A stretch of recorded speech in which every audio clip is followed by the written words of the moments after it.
In the far south of Arabia, where the sands met the mountains and the winds carried whispers of ancient trade, there once stood a kingdom unlike any other, Saba, a land of gold, incense, and glory. It was said that the kingdom's gardens bloomed even in drought, that its palaces shimmered beneath the blazing sun, and that its people, masters of trade and architecture, bowed not to Allah, but to the sun itself. They worshipped light, not realizing the true light that created it. They saw power in the sun's warmth, but ignored the one who gave it heat and life.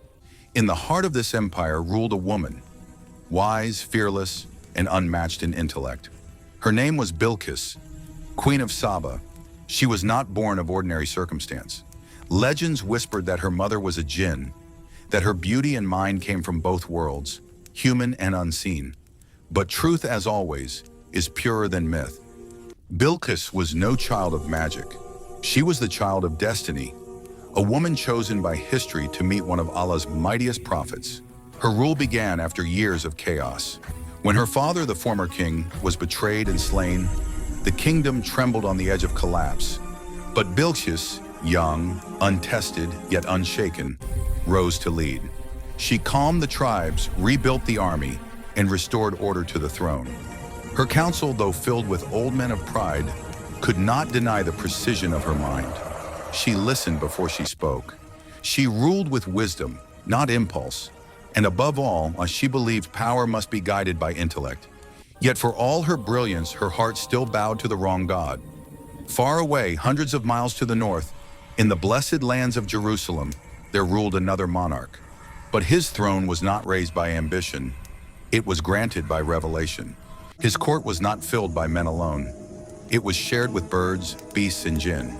He was Sulaiman, son of Dawood, peace be upon them. Prophet, king, servant of Allah. He spoke the language of the birds, commanded the winds, and ruled with divine justice over all creation. One morning, as the prophet reviewed his armies, he noticed a small absence in the sky. Among the ranks of birds, the hoopoe was missing.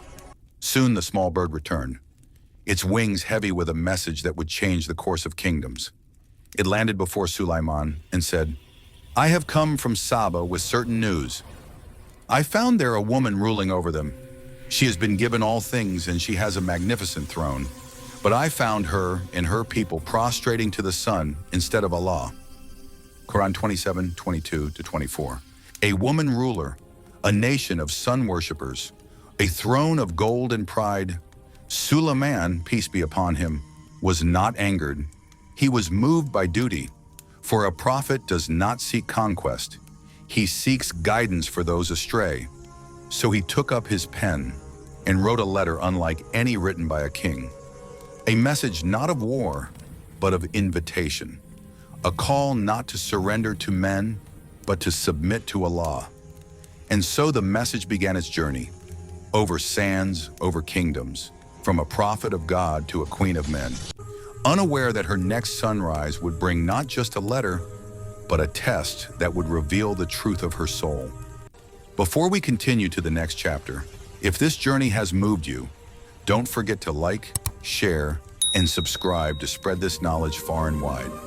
Every share may guide another heart closer to Allah, because this is more than history, it's revelation brought to life. Next, Chapter 2, the message from Prophet Sulaiman.